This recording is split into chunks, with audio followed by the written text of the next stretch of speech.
الله الله الله نور السماوات والأرض. Lantern of light, evolving together. The Lion. Abu al-Fadl's mother was chosen for the courage in her veins. She sacrificed her name, for it echoed loud with pain, for to hear the name of Fatima would cause Ali to shake. Would remind him of a ribbon and how it was made to break, would remind him of a door, its frame lit up with flames, would remind him of blood that left stains upon a nail. So Abbas's mother became al-Banin to protect Ali, divided her love into portions, giving plenty to her 4 sons and Zahra's orphans. No, let me correct myself, for she didn't birth children, but cubs, shower them with kisses and hugs, empower them with a richness of love, for Husayn was a love she couldn't hide, and together these cubs formed her brightly shining pride. And Abbas loved Husayn too, followed in his steps like the sun follows the moon, but here the moon of the Hashemites follows the son of Zahra over the horizon to the land of Karbala. And the arrows came, and the blood was spilt, and the bodies fell, and the children cried, and then came Abbas's time. Abbas enters the field of battle, and the enemy scatter like a field of cattle, for there's a lion in their midst, with a flag in one hand, and a mushk tied around his wrist. The enemy are shaking, but they try and pretend to be brave, but really they're just impious men, and this is no longer a battlefield, but a lion's den. Abu al-Fadl's prey stand frozen, and upon Abbas their eyes focus, and he walks between them as if they're the Red Sea and he is Moses. He then looks down at the water and wonders, should I take some or not? Some say he remembered the thirst of Husayn, but in truth he never forgot. Behind him the soldiers were armed and waited with bated breath. This Abbas wasn't afraid of their swords or arrows or even death. He marches forwards and to the mushk he clings. But then from behind the trees Ibn Warqa swings, from another Hakam bin Tufail springs, cutting the arms of our skilled king, who'll soon be granted frilled wings. And even though they tried to kill him, look how his dismembered arm to the flag still clings. Then 100 arrows they fling. One glides through the sky, and into the eye of Abbas it sinks. He keeps going, for he hears Ruqayya weep, until another arrow is shot, and in the mushk it sleeps. The water onto the burning ground begins to seep, and finally Abbas falls down in a heap, calling out for his master. And Husayn mounts his horse and rides faster into the battlefield, where he's met with disaster. Abu al-Fadl, with a voice that cracked, spoke, Mawla, please don't take me back home, because just now Ruqayya still has hope. So Husayn tries to place Abbas's head on his lap. No, Ya Mawla, who'll hold your head when you lay in that ditch so shallow? So he wipes Abbas's blood on his black robe, goes to the tent and knocks out the tagpole, winds up the flagpole, for today is the day. Today is the day that Husayn's back broke.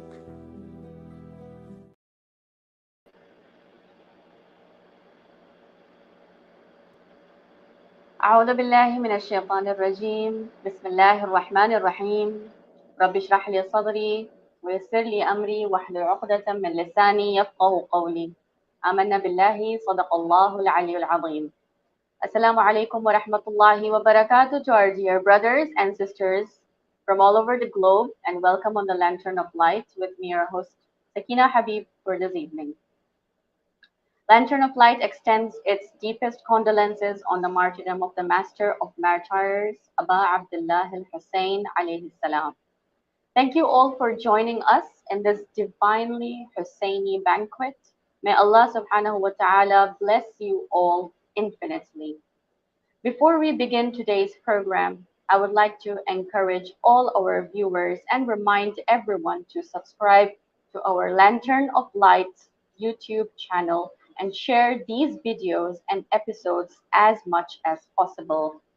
My dear brothers and sisters, we gather together on such blessed platforms because this is a heavenly Husseini Jalasa. These online spiritual gatherings are indeed a first aza for all of us because we are doing the dhikr of Allah subhanahu wa ta'ala and the Ahlul Bayt alayhim assalam by sharing knowledge and wisdom. Therefore, there is nothing more better than attaining the thawab for the love of Aba Abdillah Hussain alayhi salam. Also, there's been a popular request by several brothers and sisters to let us join our hands together and recite Amma Yujibu 5 times for those suffering in illness, battling mental health, struggling with financial issues, struggling with upbringing their children, and many more life issues. Let us all recite Amma Yujibu 5 times, inshallah. بسم الله الرحمن الرحيم اللهم صل على محمد وآل محمد وعجل فرجهم أجمعين أما يجيب المضطر إذا دعاه ويكشف السوء أما يجيب المضطر إذا دعاه ويكشف السوء أما يجيب المضطر إذا دعاه ويكشف السوء أما يجيب المضطر إذا دعاه ويكشف السوء أما يجيب المضطر إذا دعاه ويكشف السوء برحمتك يا أرحم الراحمين. We pray to Allah subhanahu wa ta'ala to help cure all those who are suffering from any sort of illnesses and to grant them shifa and to make ease in their hardships, inshallah. We are pleased to bring to you an Ashra Muharram soulful bite-sized reflection series on the topic of path to spirituality from the shining stars of the women of Karbala as our main theme topic on this humble platform of Lantern of Light. Each episode will embody the sense of spirituality to Karbala and capture inspirations taken from women in Karbala as our look up to role models so that you and I can polish our souls during this holy month of Muharram. We started our first episode yesterday and we hope that you watched it. In case you missed, the YouTube link is available on our LL live page. Today, we are continuing with our second episode on bravery and courage from some of the respected women/children in Karbala. To bless us with ultimate guidance and pearls of wisdom, we will be joined by two esteemed guests on today's program. Our two guests are Sister Alimah, Maryam Moaddal, and Sister Nasim Walji, Pirmohamed. I would like to welcome both our guests on board. Assalamualaikum. Assalamu alaikum. Assalamu alaikum, sisters. Inshallah, you're all well. Thank you so much. Alhamdulillah. Alhamdulillah, alhamdulillah. Thank you. Thank you so much, Sister Nasim Walji and Sister Maryam Moaddal, for once again joining us today as we are continuing on our second episode on the theme of the path to spirituality from the shining stars of the women of Karbala.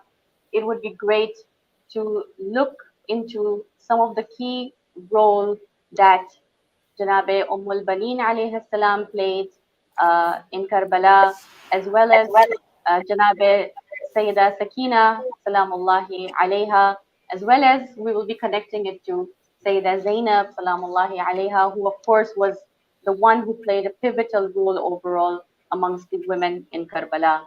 I would first like to start off with Sister Nasim. Sister Nasim, in terms of Azadari, in terms of our gatherings in Muharram, there has been a highlighted question within our communities that why is it that some of us Shias are not very courageous in following our deen, especially when it comes to the youngsters, the youth? What are some of the struggles that we are facing, especially the youths who are disenchanted with Muharram gatherings? أعظم الله أجورنا وأجوركم بمصابنا بأبي عبد الله الحسين عليه السلام. I would like to extend my heartfelt condolences to all of you, to my esteemed sisters Maryam and Sakina, and to all our viewers on the grand musibah and the epic tragedies of Karbala on the day of Ashura. Assalamu alaikum, dear viewers. I will begin with Bismillahir Rahmanir Rahim. Allahumma salli ala Muhammad wa ali Muhammad wa ajil farajahum. Assalamu alayka ya Aba Abdillah wa ala al-arwah allati hallat bifana'ik. عليكم مني جميعا سلام الله أبدا ما بقيت وبقي الليل والنهار ولا جعله الله آخر العهد مني لزيارتكم. السلام على الحسين وعلى علي بن الحسين وعلى أولاد الحسين جميعا ورحمة الله وبركاته. To get the lutf from Allah subhanahu wa ta'ala in this heavenly Farshi Azah online, whether it is online or offline, whether it's in masajids or at home or at the Husainiyas, whether you are in the park, whether you are in the car, wherever you are, I think this is the time for us to take a pause, to take a stock of our lives. And I think get in tuned with the verses of the Holy Quran. So one of the verses of the Holy Quran, Allah subhanahu wa ta'ala talks to mu'mineen, to the believers, and He says, Bismillahir Rahmanir Rahim, Alladina sabaru wa ala rabbihim yatawakkalun. This is one of the ayahs from Surah Al-Ankabut, one of the chapters in the Holy Quran, ayah number 59. Allah is reassuring those who are proactively patient in the way of Allah. Allah calls out Himself to be Al-Wakil, وَعَلَى رَبِّهِمْ يَتَوَكَّلُونَ. So you have a very valid question, Sister Sakina, and these are the relevant, valid questions that I, in my humble day-to-day interactions with communities, global communities, with the youths, with sisters, with young mothers who are really struggling in raising children, in parenting, in upholding the faith, we find that a lot of these questions are really coming up and they are all there. They're on the table. Now, it depends on how we're going to be responding to these questions.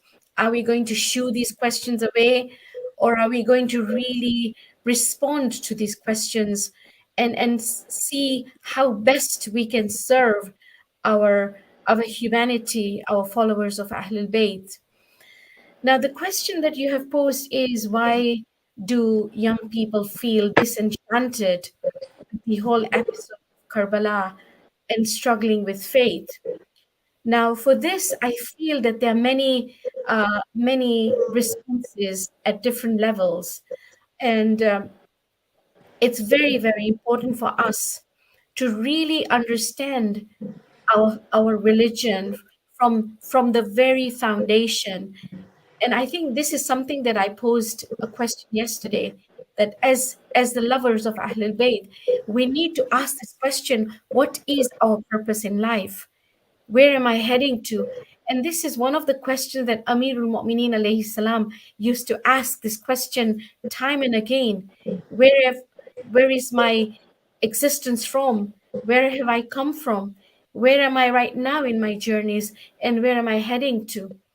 And I think for us to attract or cultivate and nurture this fervor or this Husseini spirit in the hearts of young people, I think we need to go back to Allah subhanahu wa ta'ala and really gain that love of Allah subhanahu wa ta'ala. Now, this comes at very different levels. As a mother, how I introduce Imam Husayn alayhi salam during the morning period?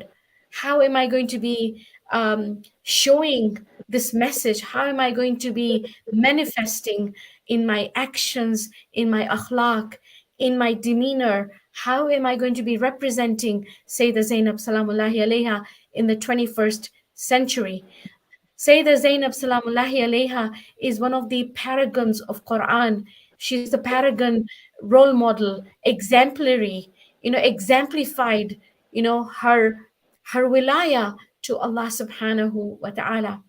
Now, something that happened in 61 AH, we are talking about a story, a narrative that happened a very long time ago. How am I going to bring this back in today's world when the world finds itself so immersed in everything they need? They have it, on their fingertips. We live in a society where, especially living in the West, but when I go back home in Africa, I find that at least I see people who are poor on the streets. I see homeless. I see poverty. I see children with no food. And hence, there is a very softness in the heart that, subhanallah, they will be able to turn to the message of Aba Abdillah Hussain. The message of Karbala will resonate in their hearts.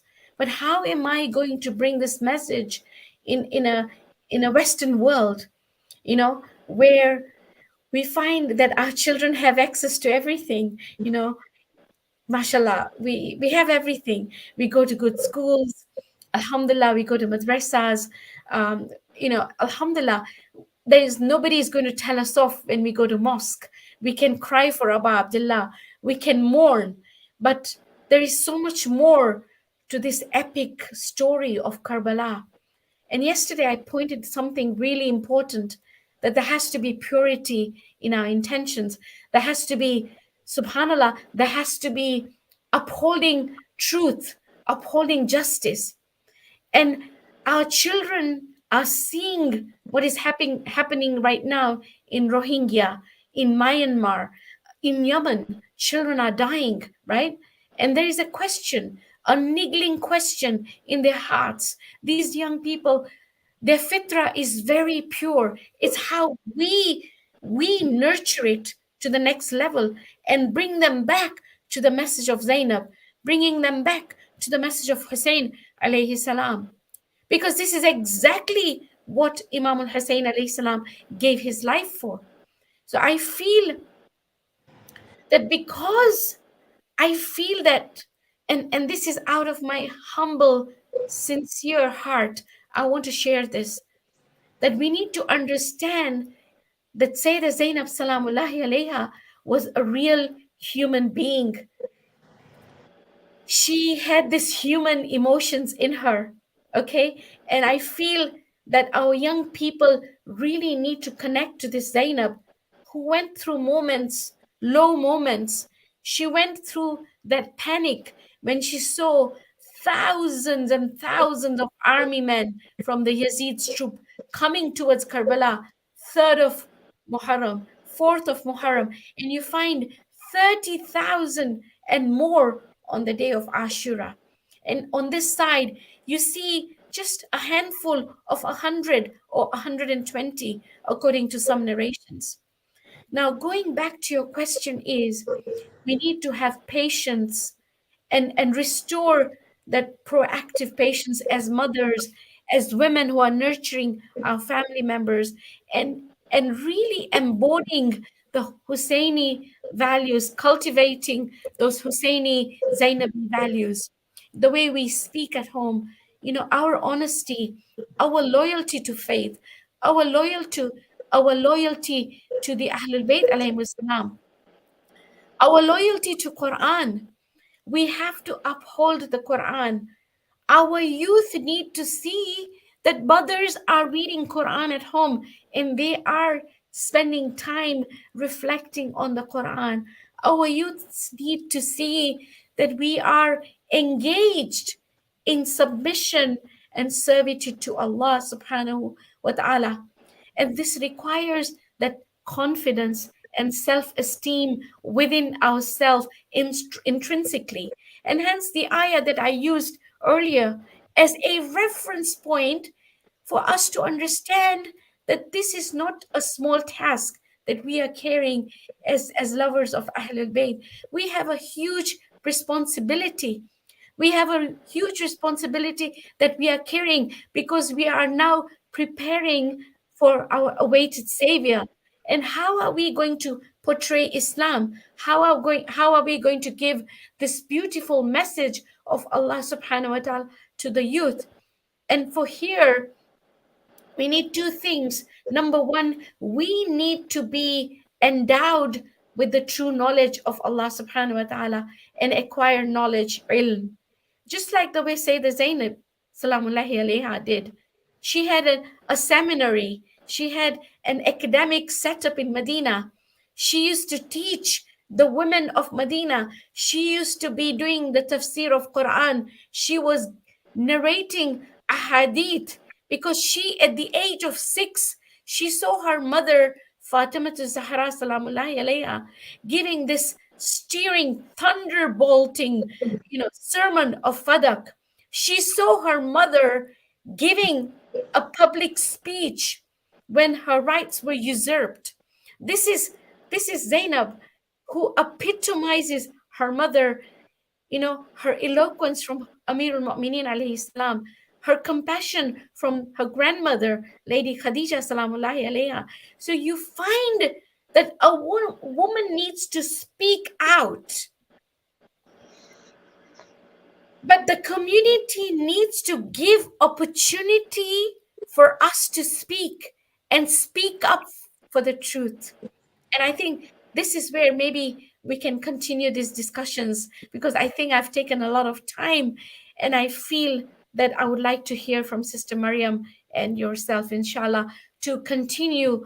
And one of the verses that I would like our audience, online audience, to reflect upon, which Imam al-Baqir alayhi salam mentioned, that how do we do the tafsir of an ayah from the Quran which says, فَلْيَنْظُرِ الْإِنسَانِ إِلَىٰ طَعَامِهِ, that let a human being see the food that he is consuming. And according to the tafsir from Imam al-Baqir alayhi salam, he mentions that this is not the food that we eat every day, the breakfast, the lunch, and the dinner. This ta'am is the ta'am of our hearts, our souls. What am I seeing online? Who am I committed to as friends? Who am I loyal to? My peers, my community, my sisters. Who am I engaged with? Who do I interact with? These are the questions that we really need to think about and then navigate ourselves to becoming Zainab like, inshallah, in a society that we are living in right now. Jazakallah. Thank you so much, Sister Nasim, for opening up on this beautiful discussion relating more to present time challenges. And I really liked how you have connected it to, giving us some reassurance and hope through our faith, and how we can attain this intrinsic courage to be on the righteous path, inshallah. I would like to move on to Sister Alimah Maryam. I think Sister Alimah Maryam would like to focus on Sayyidah Sakina, and when we see the story of Karbala and the traumatic events that Sayyidah Sakina went through from a very young age, what lessons of resilience and bravery can we learn from Sayyidah Sakina, Alimah Maryam?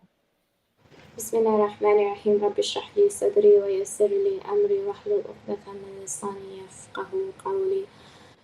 السلام على الحسين وعلى علي بن الحسين وعلى أولاد الحسين وعلى أصحاب الحسين اللهم صل على محمد وعلى محمد. So just to take a step back, because I know that the name Sakina is in different cultures, it's related to different people. So we have in the books of history where Sakina, Imam Husayn had a daughter named Ruqayyah, she's 3 years old. But in the Indo-Paki community, typically they recall her as Sakina. And it's narrated that Imam Husayn would call her Sakeena at times, because Sakeena is just, Sakeena comes from Sakina, as in little Sakina, but it means like small Sakina. So, and then also Imam Husayn has around between 12 or 15-year-old daughter who's also named as Sakina. And so what I was looking through, like books of history, I was like, some of the narrations, it sounds like some of them even seem like they would switch her up, and there's some confusion between like these two in history.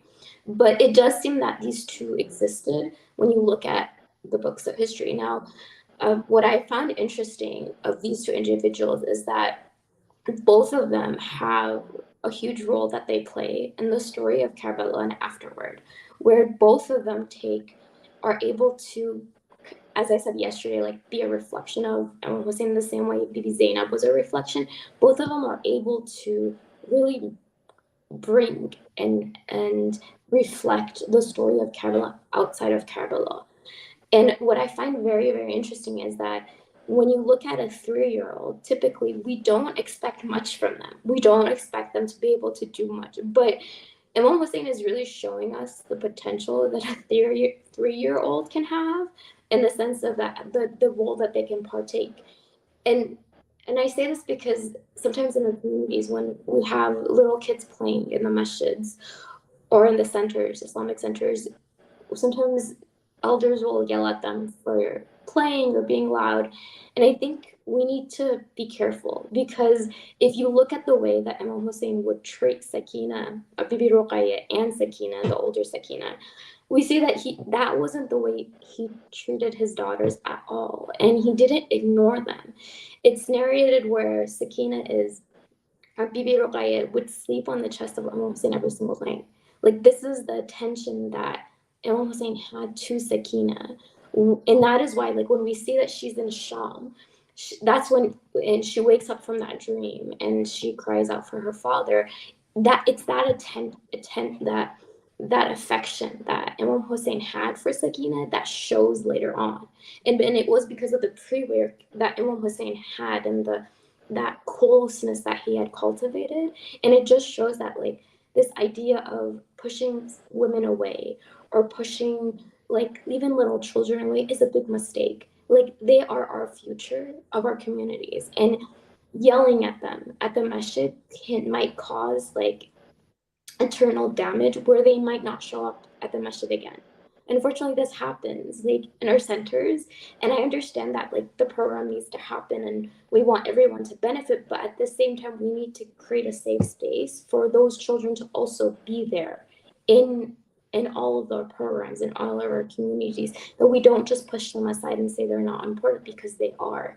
And we say that, like, Imam Husayn does bring Ruqayya, he does bring Sakina throughout the journey of Karbala with him, to show that when it comes to political matters, when it comes to social matters, children, teenagers, adults, elders, all of these groups of people are important, and they're valid, and they're important to the movement of Islam. And to say that, okay, they are not important or we should just exclude them is a big, big mistake. And I say this especially on behalf of parents who are like, sometimes children come or teenagers come and they get traumatized in our centers, and it's like, that's a big, big no-no. Like, and Imam Husayn is teaching us that, like, we need to make sure that the masjid and the centers is a safe space for them, and we can take Imam Husayn to be an example of a role model of the way that a 3-year-old is treated. I don't know if I think I maybe went over my time. No, absolutely. No, actually, I liked how you brought in the practical part to it. In fact, I was going to ask you because, we can really take an example of Sayyidah Ruqayya, Sayyidah Sakina, as you mentioned, within our community, especially when it comes to, fostering and nurturing these young children who are, pure and innocent. And, when we bring them to mosque, what is their role as well? Of course, they also play a pivotal role in the mosque. We can't leave them behind, right? So I liked how you put it out, and I think you can add on more to the part that when she witnessed this 3-year-old child witness these harsh and hostile events in Karbala, the type of torture that that was triggered within her consciousness and within her psychologically, if we were to talk about this, how can we even comprehend what she really went through? I don't know if we can. Like, to be honest, I don't know if it's possible because she went through something very difficult. It's interesting because back in California, my sister lives there, and I have a 3-year-old niece. And so a few weeks ago, I was visiting my sister, and she just had a newborn. And so watching my 3-year-old niece and how she reacted to different things was an eye opener for who Ruqayya was, because it really gave me an idea of how like a 3-year-old would react to different events. And I'll give you a few examples. So one thing that I took her, 4th of July just passed, and usually on 4th of July here in America, there's fireworks. And so I was like, oh, maybe I should take her to see the fireworks. So me and my friend were like, okay, we'll take her with a stroller. We took her to the park, and she was fine. And she was just like watching the other kids play, and like she was just enjoying her snacks and just in her own world and happy. And immediately when the fireworks started going off, she got scared, and she came to me and she hugged me and embraced me, and like just by the noise of the fireworks, she was just traumatized. Wow. She was really scared, and she was like, please take me home, please take me home. And I was like, sure. Like we got up right then and we left right at the beginning, and it just made me really think. I was like, wow. And during the story of Karbala, it's narrated that like Imam Husayn tells his army to bring the tents closer together. He digs a trench behind the tents and puts it on fire so that they can't attack from the back of the tents. And so, but it's narrated when during the day that they would, try to get close to the tents and make a lot of noise, and this would scare the children and the kids and the women. And I can't imagine like what was going through her head during that time, because I mean, it's normal for any 3-year-old to be scared. And not let alone like she was losing her family members right at like during the day. Like Aba Abbas is also someone that she was extremely close to. It's narrated where she was, and when she was in Medina, it's been said that she would go and visit Abul Fazl Abbas's house, and that she had that freedom to kind of go visit her uncle. And so she was very, very close to Abul Fazl Abbas as well. And so it was like extremely hard for her to lose it. Like, even when I was visiting California, like something that would happen was that I remember once, so my brother-in-law went to work one day and I wasn't paying attention. And so my niece started asking like, where is he? And I accidentally told her like he's at work, or he's going to work.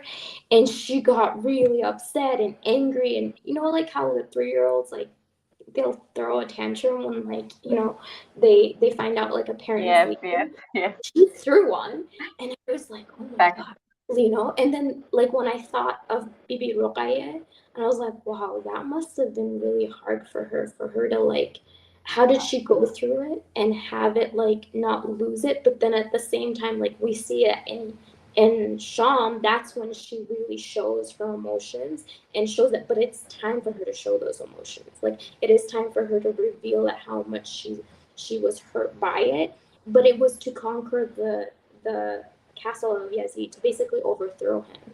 And she was successful. Like imagine a 3-year-old being successful in such a political movement. It's like amazing. Like this shows the potential of a 3-year-old.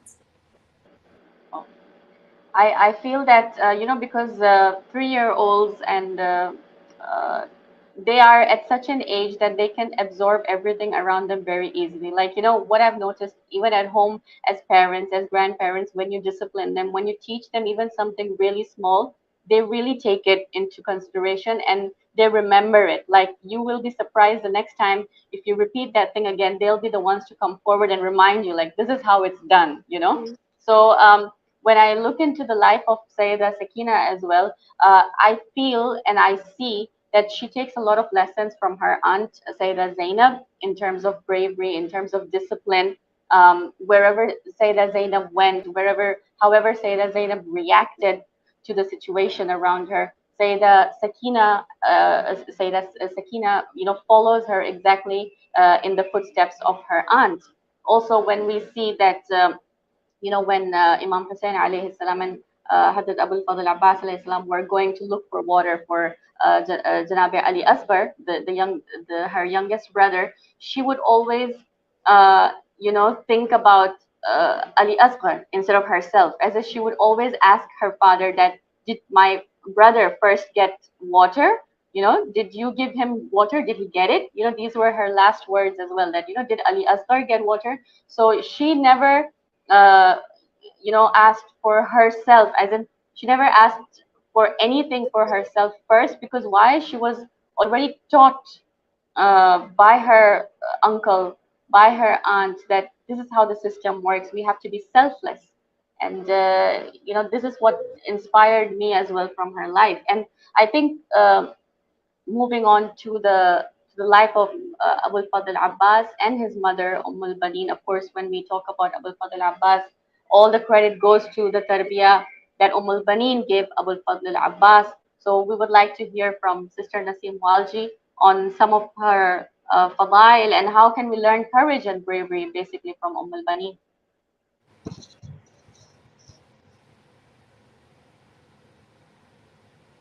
Sister Nasim, you're muted. Yeah, so for us to really unpack Banin, Salamullahi alayha, she is a legendary woman, basically, and I think there's so much fadail around her personality and her persona, that even when she was very young, I remember, I just wanted to share one incident, that when she was living with her parents, her name was Fatima, right?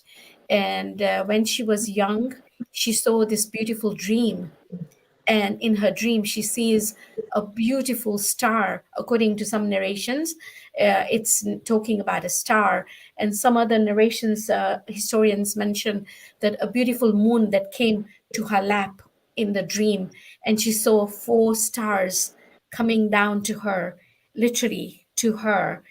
And when she asked about the dream, she was told that there's something really, really profound, something really divine that will unfold in the life of Fatima. And this is exactly what happens when she comes, she accepts the proposal of Amirul Mu'mineen alayhi salam. And when on the night of her nikah, on the night of her marriage to Imam Ali alayhi salam, she does not even enter the house of Imam Ali alayhi salam. She actually asks Imam Ali alayhi salam that, I want to seek permission from the 4 children. I want to seek permission from Imam Hassan, Imam Husayn, Sayyidah Zainab, and Kulthum. And she calls herself to be a humble servant of Allah subhanahu wa ta'ala. And she tells Imam Ali alayhi salam on her night of her nikah that, please do not call me Fatima, because my heart breaks to see your children. These are our children. I don't want to see the tears because they have lost Sayyidatu Nisa al-Alameen. And this brave woman who comes in the life of Imam Ali alayhi salam. And there was a purpose, there was a great divine purpose for Imam Ali alayhi salam to marry Banin Salamullahi alayha. And we find that in the sons that she gives birth to, she gives birth to 4 valiant sons who were in service of Imam al-Husayn alayhi salam, and among them being Qamar ibn Hashim, al-Abbas, Abu Fadl. He is our Babul Hawa'ij. And you all know that, and I don't need to say that. If our mothers, if our sisters, if our brothers have any haja, you make this intention that you make another with a niyat, and giving this intention for your hajat to be accepted through the wasila of Banin Salamullahi alayha. And inshallah, our hajats will be accepted by Allah subhanahu wa ta'ala, because she is one of our gates of Babul Hawa'ij.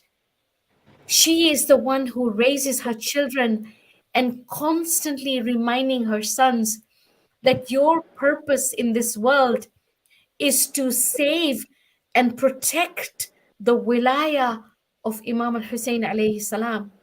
And this is exactly what you find in al-Abbas alayhi salam.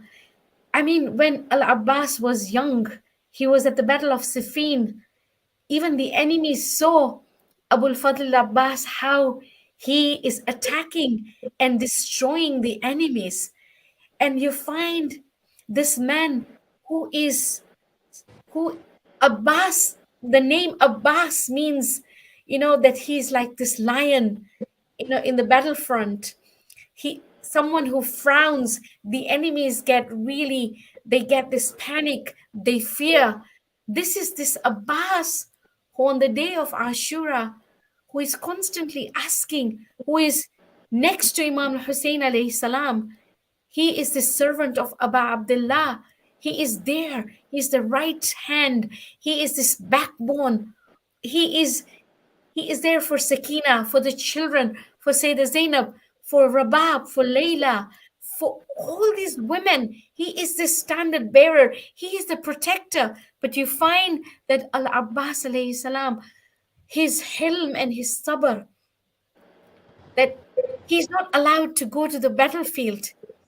And this is something that every time I look into the life of Al-Abbas alayhi salam, I just get tears, because this is the man who was born to be courageous, to be there at the battlefront, to be there to defend the cause of Allah subhanahu wa ta'ala, to defend Quran, to defend Imam al-Husayn alayhi salam. But you find that Al-Abbas's journey on the day of Ashura and his mission is to get water. And this just really gives me goosebumps, just the thought of how generous, how kareem, how kind, how muti. Even in the ziyarah that we recite, he is known as Abdullah Saleh. He is a servant of Allah who is a saleh, who is so on the path of Allah subhanahu wa ta'ala. And it goes back to al-Banin, her courage in her faith, her fortitude in wilaya of Imam Amirul Mu'mineen alayhi salam, the way she's constantly worried about serving the Ahlul Bayt alayhi salam. And I think these are beautiful examples. And one of the things that when I was reading about al-Banin salamullahi alayha, and I wanted to share one of the articles of exemplary women, Lady al-Banin in Masjid of Thaqalain, and I feel that our sisters and brothers need to read it, because we don't have time to share the jewels this legendary woman possesses, that she wrote so many poems. She wrote about the whole episode, that even when the Kafila was coming back to Medina, the moment she finds out that they're coming back, there's only one question she's asking Bashir, that where is Abbas? Where was Abbas? Where was Abbas? How come Hussein was brutally killed? And I think these are exemplary examples for us to really look into ourselves and see how best we can really embody these values and learn from Sayyidah Zainab salamullahi alayha and al-Banin salamullahi alayha. Jazakallah. Thank you so much, Sister Nasim, for sharing it.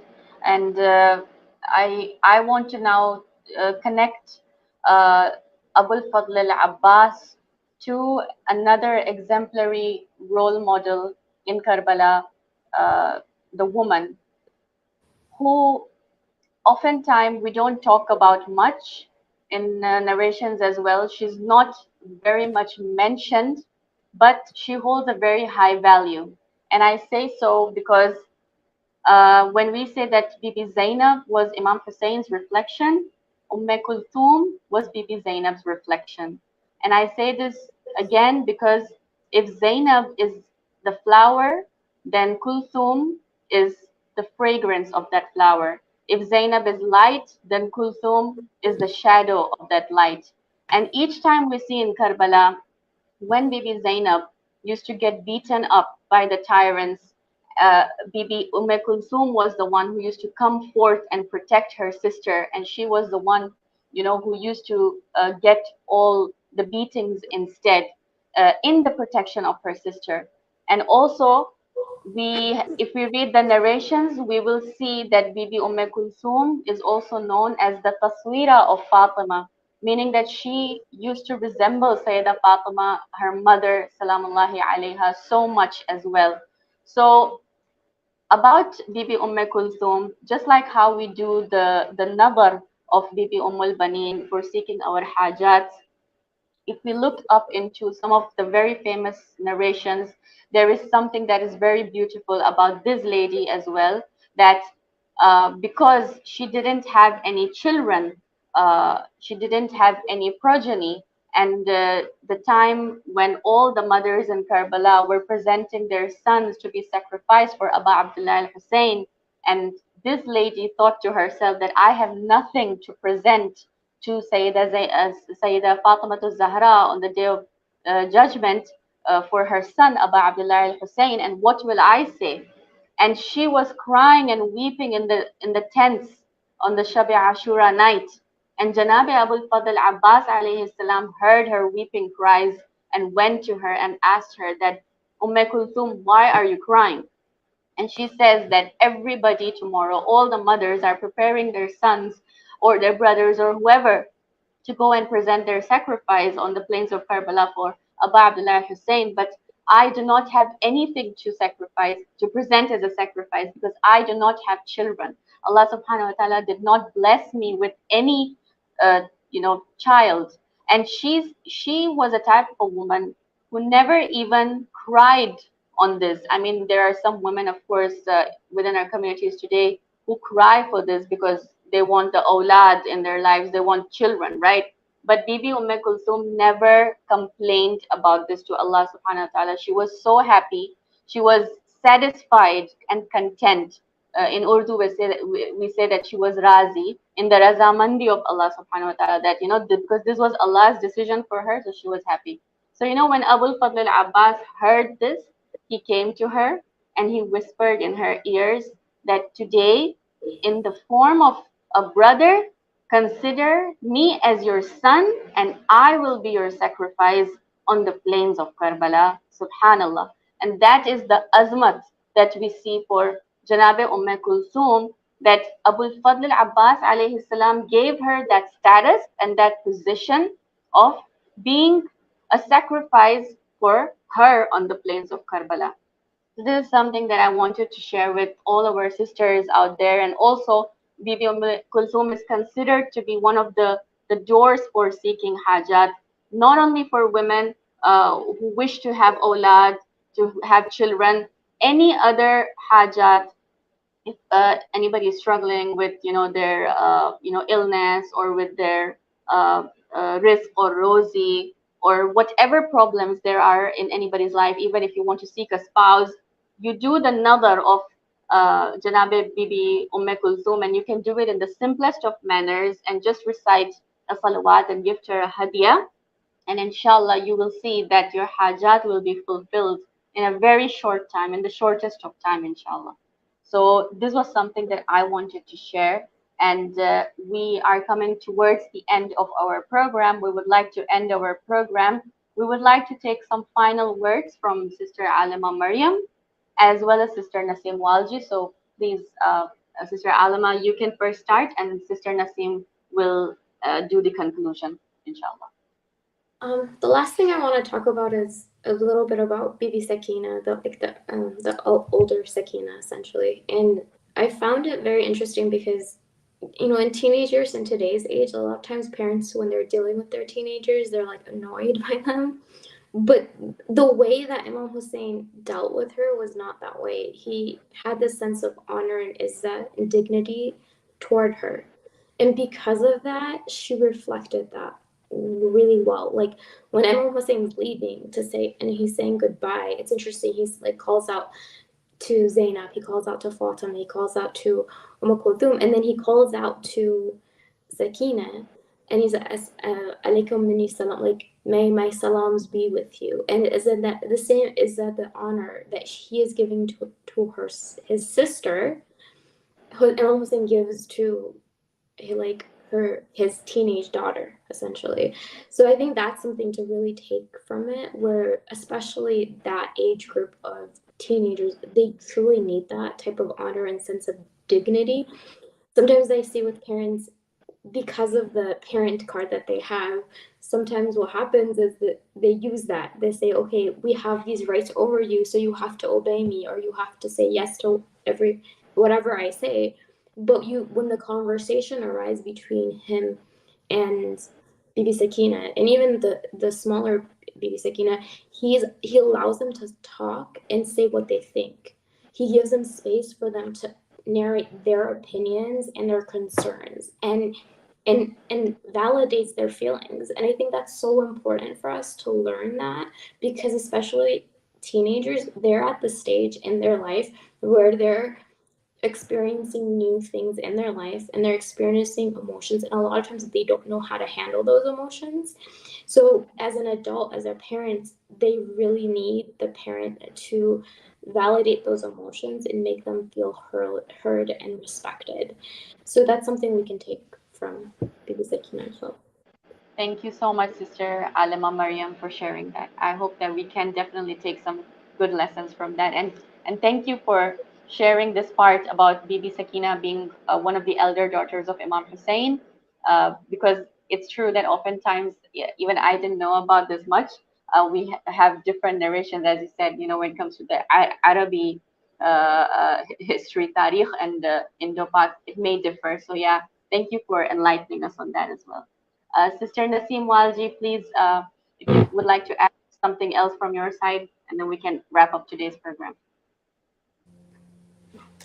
I think on a final note for this evening, I feel that our mothers, especially who are worried about their children not being able to encapsulate or grieve over the martyrdom of Imam Hussein, and being able to engage in these days of Ashura and this mourning period, I just want to reassure them that, these children have been nurtured through the hymns of Ashura since they were born. I mean, this is how we recited those lullabies when our kids were young, and even before their birth. We instilled these values in their loins, and inshallah, to have that faith in Allah subhanahu wa ta'ala, that even if they don't understand or they cannot connect to the whole event of Ashura, or not being able to be receptive towards the Azah, not to despair. I think this is my message to a lot of mothers who are really, really yearning and asking this question: how come my child doesn't feel how I feel? How come they cannot connect to Imam Hussein? How come they cannot feel the Azah or the pain? It's not their fault. I think we are living in very turbulent times, and we need to have a lot of patience and rely upon Allah subhanahu wa ta'ala, and reclaim back that love of Allah. And I think it's very important that if I understand my purpose and my goal as a woman, you know inshallah, these values will come. They will be part of our children as well. So that is something that I wanted to share. Secondly, I wanted to share to our viewers is that when we look at Lady Zainab salamullahi alaiha, I think I grew up in a culture from back home in Mombasa, in East Africa, born in Kenya, whereby I grew up when my elders used to say, never give your child a name called Zainab. this is how I grew up. That it's very bhare. In Gujarati, you say it's very heavy. It's burdensome. I grew up in, and I it was like a kind of a stereotypical thing that I grew up in. And the more I studied about Sayyidah Zainab Salamullahi alayha, looking at her epithets, her names, each one is a beautiful world. There's so much to Sayyidah Zainab Salamullahi alayha. You know, the word Zainab itself she is the adornment of her father. And I feel that these misconceptions and mythologies that we were raised with, I think it's so important for us to be proud of calling and giving names of our children, such as Ali, Muhammad, Hassan, Hussein, Zainab, Fatima, Zahra, and not be proud and not be ashamed of these names, and be proud. And I think this is where us as women need to be. We need to be confident with our faith. We have to walk with confidence. And our children need to see that courage and confidence in us. Because if I'm not confident, I will not be able to share the values of the Ahlul Bayt alayhimus salam. And I think this is where, if we study the life of Sayyidah Zainab, and especially right now in these days, because this is the time where we can dedicate even a portion into studying and really extrapolating some of the teachings and values from the sermon of Sayyidah Zainab and Kulthum, Salamullahi alayha, in Kufa. The way, being a woman in chains, just imagine, I cannot even fathom, I cannot even think, I cannot even imagine that these women, these were from Ahlul Bayt. These were women who lived with dignity and honor. They taught in Kufa. Zainab taught in Kufa, but right now, after this episode, she's chained. But you find her in those chains and being a captive. She's still very courageous and so bold in scolding and humiliating the enemies of God. And I think this is where we need to be confident about our religion, our faith, our values, in the time that we are living in. And I think it's so important for us to share these values with our children, madrasas, in our centers, and bringing back that love of God in understanding religion, especially right now in our communities, inshallah. Thank you so much, Sister Nasim, for sharing this point as well. A very important point that we can all take lessons from, inshallah. I would like to once again thank all the viewers for tuning and joining us on today's episode. And inshallah, please stay tuned for tomorrow's episode, inshallah. And it will be on the same time at 6 p.m. UK time on our Lantern of Light YouTube channel, inshallah. Once again, this is your host, Sakeena Habib, for the evening. Jazakumullahu khairan. Please remember us in your du'as. Wassalamu alaikum wa rahmatullahi wa barakatuh.